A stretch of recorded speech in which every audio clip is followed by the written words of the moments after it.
بسم اللہ الرحمن الرحیم۔ السلام علیکم، نور اللہ آپ کی خدمت میں حاضر ہے۔ نواز شریف صاحب فوج سے لڑنے کی تیاریاں کر رہے ہیں اور مریم نواز صاحبہ گڑ کے گفٹ بھجوا رہی ہیں، گڑ کھانے والا گڑ۔ جی ہاں، یہ کیا کہانیاں ہیں اور ہو کیا رہا ہے اس پہ میں بعد میں بات کروں گا۔ پہلے آپ کو بتاؤں کہ پاکستان میں دہشت گردی کرنے والے انڈین ایجنٹس پکڑے جا رہے ہیں۔ جی ہاں، میں نے آپ سے ایک دو مرتبہ ذکر کیا ہے کہ پاکستان میں گزشتہ تقریباً 3 ماہ میں 15-16 لوگوں کو ٹارگٹ کلنگ کر کے شہید کیا گیا۔ اچھا، یہ سارے قتل جو ہیں مختلف علاقوں میں ہوئے اور موسٹلی جو ہے وہ مساجد کے اندر یا آس پاس ہوئے، اور وہ لوگ تھے جو مذہبی تنظیموں سے جن کا تعلق تھا۔ اچھا، اسی میں کچھ لوگ بچے بھی ہیں، بہت ہائی لیول بھی، ہائی ویلیو ٹارگٹس بھی تھے جن کی بچت بھی ہوئی ہے۔ ظاہر سیکیورٹی کی کوششیں تھیں، لیکن جہاں پر نہیں ممکن تھا سیکیورٹی کا اس طرح سے انتظام جیسے ہونا چاہیے، وہاں پر وہ لوگ کامیاب ہوئے۔ مثلا ان میں سے ہائی ویلیو ٹارگٹس میں سے میں نے آپ کو بتایا تھا کہ مشال ملک صاحبہ، جنہیں جو وفاقی وزیر بھی ہیں، ان پر بھی ایک اٹیک مطلب پلان ہو گیا تھا۔ وہ بہت قریب پہنچ گئے تھے اٹیکرز، لیکن وہ سیکیورٹی کی وجہ سے بچ گئی۔ اچھا، یہ ساری کوششیں چل رہی تھیں، ظاہر ہماری حکومت، ہمارے ادارے ان کو فالو کر رہے تھے، انہیں ٹریک ڈاؤن کر رہے تھے، اور ٹریس کرتے کرتے ہم کچھ لوگوں تک پہنچ گئے، جس میں 2 انڈین ایجنٹس آئیڈینٹیفائی ہوئے ہیں اور ان کے لوکل ہینڈلرز جو ہیں وہ گرفتار ہوئے ہیں، اور 2 مرڈر کیسز پتہ چل گیا ہمیں، وہ کہانی کھل گئی ہے۔ اچھا، انڈیا نے گزشتہ کچھ عرصے میں نہ صرف پاکستان بلکہ کینیڈا اور امریکہ میں بھی ایسی کوششیں کی۔ کینیڈا میں ایک سکھ لیڈر کے قتل کا کیس جو تھا، جس میں انہیں بدنامی کا بھی سامنا کرنا پڑا، ہزیمت کا سامنا کرنا پڑا، اور پوری دنیا میں وہ بات پھیلی۔ اسی طرح امریکہ میں بھی ایک ایسی اٹیمپٹ ہوئی۔ تو ان کے بعد اب پاکستان نے وہ ثبوت شیئر کرنے شروع کیے ہیں ان 2 ایجنٹس کے، انڈین ایجنٹس جو ہیں اشوک کمار اور یوگیش کمار۔ یہ 2 ایجنٹس ہیں، ڈفرینٹ ایریا سے تعلق رکھتے تھے انڈیا کے، اور پاکستان میں انہوں نے شاہد لطیف صاحب کو سیالکوٹ میں ایک مسجد کے باہر اور محمد ریاض صاحب کو راولا کوٹ میں ایک مسجد کے اندر قتل کیا۔ اچھا، یہ ساری کوششیں انڈیا کی طرف سے اور بھی چیزوں پہ ہو رہی ہوتی ہیں، اور پھر اب تازہ ترین تو جو ہم تھریٹس ہیں ہمارے پاس، گزشتہ دنوں آپ کو پتہ ہے ادھر اسلام آباد میں تو یونیورسٹیاں بند کر دی گئی تھیں، اور اس کے بعد بھی خبر آئی ہے کہ قریباً کوئی 17 دہشت گرد ٹی ٹی پی سے تعلق رکھنے والے مختلف ایریاز میں داخل ہو گئے ہیں۔ یہ انتہائی خوفناک پہلو ہے روٹین میں، مطلب ایک تو پرٹیکولر ہمارا کیس ہے الیکشن کا، 2024 الیکشن جو 8 فروری کے لیے پلان ہوئے ہیں، لیکن ادروائز بھی پاکستان نے ایک طویل عرصے سے اس کو فیس کیا ہے، اس تھریٹ کو، اس مصیبت کو، اور ہزاروں جانوں کی قربانی دی ہے، لیکن یہ سلسلہ رکنے کا نام ہی نہیں لے رہا۔ ہم بار بار مختلف آپریشنز کے ذریعے ہم نے ان کے ٹھکانے ختم کیے ہیں، ان کی کمر توڑنے کے دعوے کیے ہیں، اور آپریشنز ہوئے ہیں، کامیاب آپریشنز بھی ہوئے ہیں۔ سوات کا جیسے تھا، پھر ریہیبلیٹیشن وہ جو ہوا، ان کا دوبارہ واپسی ہوئی، ہمارے جو وہاں سے ڈسپلیسمنٹ ہوئی تھی لوگوں کی، وہ بھی سارا واپس گئے، اور مطلب یہ کامیاب آپریشن بھی تھے، لیکن دہشت گرد بھی دوبارہ مختلف ایریاز میں جڑ پکڑتے ہیں۔ اس کی وجہ یہ ہے کہ بہت سے لوگ اس میں انوالو تھے، سلیپر سیلز کہہ لیں، پھر باہر سے جب فنڈنگ ہو رہی ہوتی ہے، ان کیسز میں بھی لوگوں کو سوشل میڈیا کے ذریعے مختلف جگہ سے ہائر کیا گیا، اور پھر وہ لوگ وہاں آئے، لوکل ہینڈلرز تھے، وہ پکڑے گئے ہیں، انہوں نے اعتراف جرم بھی کر لیا ہے۔ ان دونوں ایجنٹس کے جو پاسپورٹس ہیں وہ شیئر کیے جا رہے ہیں، اور دیگر معلومات جو ہیں وہ نہ صرف پاکستان میں مختلف اداروں کے ساتھ بلکہ دنیا بھر میں شیئر کی جائیں گی۔ تو ظاہر ہے عام عوام سے تو صرف یہی ہے کہ اگر وہ اپنے آس پاس کوئی ایسی ایکٹیویٹی دیکھیں جہاں کوئی مشکوک لوگ ہوں تو اطلاع دیں۔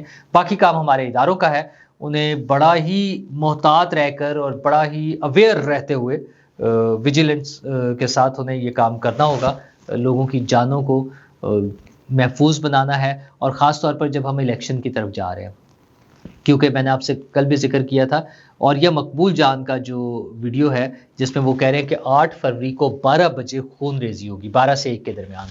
اچھا، یہ بڑا معنی خیز سی بات ہے، اس طرح سے ایک ڈیٹ دے کر ٹائم کے ساتھ یہ بتانا، اس کا مطلب ہے کہیں کوئی پلاننگ چل رہی ہے۔ تو ہمیں بہت زیادہ احتیاط کی ضرورت ہے، ہر انسانی جان قیمتی ہے، ایک ایک انسانی جان قیمتی ہے۔ اچھا، دوسری طرف ظاہر الیکشن کیمپین چل رہی ہے، پیپلز پارٹی الیکشن کیمپین کر رہی ہے، جماعت اسلامی کر رہی ہے، مولانا فضل الرحمان صاحب ہیں، ٹی ایل پی ہے، ایم کیو ایم ہے، استحکام پاکستان پارٹی ہے جس میں علیم خان صاحب اور جہانگیر ترین صاحب بڑا ایکٹیولی کام کر رہے ہیں، اور نون لیگ ہے۔ نواز شریف صاحب اور مریم نواز صاحبہ خود میدان میں آ گئے ہیں، ان کے منشور کا انتظار ہے، اور وہ منشور جو کہ تقریباً تیاری کے مراحل میں ہے، اور 27 تاریخ کو لانچ ہونا ہے، 27 تاریخ کو صبح 11 بجے پبلک کر دیا جائے گا۔ ویسے تو آج کی ڈیڈ لائن تھی جس میں تیار ہو کر وہ پارٹی میں موجود ہونا تھا سب لوگوں کے پاس، لیکن اس کی اناؤنسمنٹ جو ہے، پبلک اناؤنسمنٹ 27 تاریخ کو ہے۔ اس منشور کے کچھ پوائنٹس سامنے آ رہے ہیں جس میں عجیب و غریب سی باتیں ہیں، کچھ جگہوں سے اس کے وہ آ رہا ہے، تردید بھی آ رہی ہے، لیکن ابھی تک جو جیو نیوز سے جو خبر آئی تھی اس کے مطابق 3 بڑے اہم پوائنٹس تھے اس کے۔ ایک تو اس میں 62 63 کا آرٹیکل کو ختم کرنا، یہ جو صادق اور امین ڈکلیئر کرنا۔ اچھا، ایک لاجیکل بات ویسے اس میں یہ ہے کہ ہم گناہ گار لوگ 62 63 صادق اور امین کیسے ہو سکتے ہیں؟ لاجیکلی پاسبل نہیں ہے۔ ہاں، لوگوں کو اچھا ہونا چاہیے، کیریکٹر وائز ٹھیک ہونا چاہیے، ان کے خلاف کوئی کیسز نہیں ہونے چاہیے، اس میں پولیس رپورٹس آ سکتی ہیں، دیگر ان کے مقدمات کی تفصیل آ سکتی ہے کہ کوئی ان کے خلاف کیس تو نہیں بنا، یہ ساری چیزیں ہو سکتی ہیں، لیکن صادق اور امین ڈکلیئر کرنا پاسبل نہیں ہے ہم جیسے لوگوں کے لیے، عام لوگوں کے لیے۔ تو وہ لیکن لوگوں کو کنٹرول کرنے کے لیے، بلیک میل کرنے کے لیے ایک ٹول کے طور پہ رکھا گیا تھا، اس کو اگر حکومت ختم کرتی ہے، اور نون لیگ نے یہ موقع ضائع کیا تھا 18ویں ترمیم کے ٹائم پر بھی یہ موقع تھا کہ اس کو ختم کر دیا جاتا، لیکن اس وقت نہیں کیا تھا، تو اب انہوں نے پلان کر لیا، بہت اچھی بات ہے اگر وہ کر رہے ہیں۔ دوسرا، صدر مملکت کا رول جو ہے بطور پارلیمنٹ کے رکن کے، پارلیمنٹ کا حصہ ہونے کے، وہ ختم کیا جا رہا ہے۔ اچھا، اس پر بھی بہت ساری ریزرویشنز آ سکتی ہیں، اور یہ کیسے ممکن ہوگا؟ 2/3 میجورٹی کے ساتھ کس طرح سے ترامیم کی جائیں گی، اور کیا یہ ترمیم ہو بھی سکے گی؟ یہ تو اپنی جگہ اہم پہلو ہیں۔ جو سب سے اہم پہلو ہے وہ یہ ہے کہ نگران حکومت کا خاتمہ۔ اچھا، نگران حکومت جو ہے ایک ٹول بھی ہے، اور اصل میں تو یہ ہے کہ پولیٹیکل پارٹیز ایک دوسرے پہ ٹرسٹ نہیں کرتی، اور ہم نے بار بار دیکھا ہے، ایون میثاق جمہوریت کے بعد ہم بڑا دعویٰ کرتے ہیں کہ نون لیگ اور پیپلز پارٹی اکٹھے مل کے چلے ہیں، لیکن وہ ایک دوسرے پہ ٹرسٹ بھی نہیں کرتے۔ ایک الیکشن، ایک سیٹ کے الیکشن نے ثابت کیا کہ وہ ایک دوسرے پر دھاندلی کا الزام لگاتے ہیں۔ ایسے میں کیسا ممکن ہے؟ اور پھر یہ ظاہر ہے جو ہم اسٹیبلشمنٹ کا رول دیکھتے ہیں، اس میں بھی کیا اسٹیبلشمنٹ کو یہ قابل قبول ہوگا کہ یہ ساری چیزیں ختم کر دی جائے؟ اور ایسے موقع پر جب نون لیگ کے بہت سے لوگوں کا یہ کہنا تھا کہ ہماری بات ہو گئی ہے، مطلب انہوں نے یہ امپریشن دیا کہ اسٹیبلشمنٹ ان کے ساتھ ہے، فوج ان کے ساتھ ہے، اور وہ انہیں لے کر آ رہے ہیں، ایسے موقع پر اس قسم کا منشور آنا، وہ سیدھی سی بات یہ ہے کہ نواز شریف صاحب پھر فوج سے جنگ کرنا چاہ رہے ہیں، اور وہ جنگ بھی ایک تو ظاہر ہو تو سکتی ہے، سیاسی لیڈر وہ ہمیشہ اس میں یہ امکان موجود رہے گا کہ وہ جب بھی انہیں طاقت ملے گی وہ حکومت میں آئیں گے، تو وہ اپنا شیئر بڑھانے کے لیے، فوج کو پیچھے ہٹانے کے لیے وہ یہ جنگ کریں گے۔ جنگ ڈزنٹ مین کو ڈز فائرنگ ہو رہی ہے، جنگ مین اختیارات کی جنگ ہے نا، کہ ہم نے اختیار لینا ہے۔ سویلینز سائڈ جو چاہے گی کہ ہمارے پاس اختیار ہوں، جو ملٹری سائڈ ہے ان کو جو اختیارات مل چکے ہیں وہ چاہیں گے کہ انہی کے پاس رہیں، اپنا اختیار کون چھوڑتا ہے؟ تو ایکسیپشنز اور ہوتی ہیں نا، وہ ہم صدر زرداری صاحب والی بات کریں تو اور بات ہو جائے گی۔ خیر بہرحال یہ جنگ کی میاں صاحب تیاری کر رہے ہیں۔ اچھا، دوسری طرف منشور میں یہ اگر دیکھیں تو اصل میں جو میرے پاس جو رپورٹ ہے اس کے مطابق تو مینلی معاشی ایک پلان ہے، جس میں شرح ترقی جو ہے، شرح نمو جو ہے وہ بڑھنی ہے، ایکسپورٹس جو ہے وہ بڑھنی ہے۔ اچھا، نوکریوں کے حوالے سے ہے کہ 1 کروڑ نوکریاں دی جائیں گی، انفلیشن کم ہوگی، مہنگائی کم کی جائے گی، تنخواہیں بڑھائی جائیں گی، یہ ساری باتیں ہیں۔ اور 1 کروڑ نوکریاں بڑا مزیدار سی بات ہے، کیونکہ یہ عمران خان صاحب نے نعرہ لگایا تھا اور وہ اس پہ کبھی بات ہی نہیں کر سکے۔ نون لیگ اگر اس کو اپنے منشور میں شامل کرتی ہے تو یقیناً ان کا پلان ہوگا، ایک طرف تو ہم پرائیویٹائزیشن کی طرف جا رہے ہیں، ریالٹی یہ ہے۔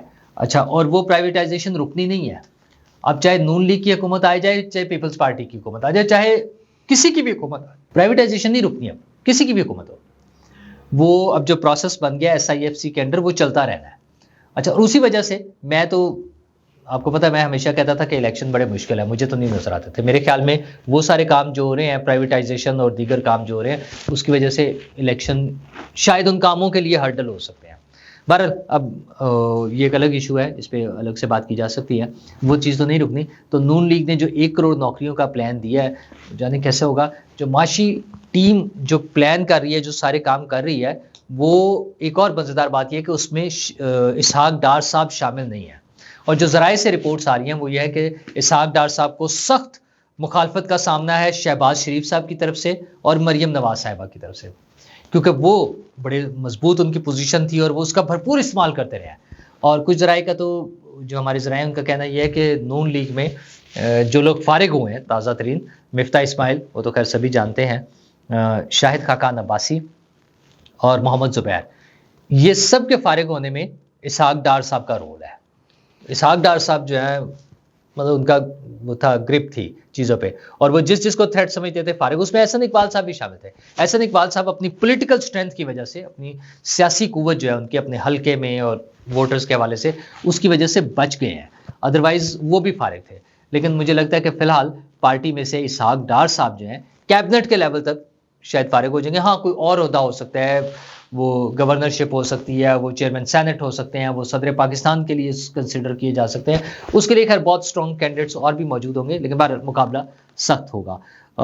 تو ایک طرف تو نواز شریف صاحب یہ جو منشور کی بات آ رہی ہے وہ جنگ کی باتیں کر رہے ہیں، دوسری طرف مریم نواز صاحبہ اپنی کیمپین میں ووٹ کی امانت کی بھی بات کر رہے ہیں کہ یہ امانت ہے، آپ نے لوگوں نے استعمال کرنا ہے. اپنے حلقے میں کل بھی انہوں نے، اور بلکہ آج بھی انہوں نے ایک جلسہ کیا ہے، حلقہ 119 جو ہے ان کا، اس میں لیکن ساتھ ہی وہ میٹھی باتیں بھی کر رہی ہیں. میٹھی باتیں گڑ کی باتیں، گڑ بڑا میٹھا چیز ہوتی ہے. وہ میں آپ کو بتاؤں کہ وہ کہانی یہ ہے کہ ہمارے جو رضی دادا صاحب ہے انہوں نے ایک ٹویٹ کیا، اور انہوں نے ٹویٹ یہ کیا کہ گڑ جو ہے وہ اصلی نہیں ملتا. انہوں نے کہا اب تو جو بنانے والے ہیں وہاں پر بھی وہ اس کے پروسیس میں چینی اور شیر وہ ڈال دیتے ہیں، اس کا شیرہ، اور اس طرح سے بن رہے ہیں، مطلب پیور گڑ نہیں مل رہا. تو رضی دادا صاحب کے اس ٹویٹ پہ مریم نواز صاحبہ نے کمنٹس کیا اور انہوں نے کہا کہ دادا جی اصلی گڑ آپ کو کل تک مل جائے گا. تو مطلب ان کی انٹریکشن دیکھیں، اب یہ پازیٹیو سائڈ سے ہے کہ پولیٹیکل پارٹی کے لیڈرز نہ صرف سوشل میڈیا کو مانیٹر کر رہے ہیں، دیکھ رہے ہیں، اس میں انوالو ہیں، بلکہ لوگوں کے ساتھ انٹریکٹ کر رہے ہیں. رضی دادا ظاہر ہے وہ ایک ہر آدمی کی ایک اپنی پولیٹیکل سوچ ہوتی ہے، جہاں وہ نون لیگ کی حمایت کرتے ہیں وہاں پہ بعض بڑا سخت رویہ اپناتے ہیں اور ان پہ بڑی تنقید بھی کرتے ہیں. لیکن مریم نواز صاحبہ کا یہ ٹویٹ جو ہے وہ محبت، شفقت اور خلوص ان سب چیزوں کے ساتھ بڑا اچھا لگا. اور صرف اچھا ہی نہیں لگا، میں نے تو رضی دادا صاحب کو پیغام بھی دے دیا ہے کہ دادا جی اس گڑ کو بیٹھک میں لے کر آئے نا، سب لوگ ذرا پتہ چلے. تو لیٹس سی کہ وہ گڑ کب آتا ہے.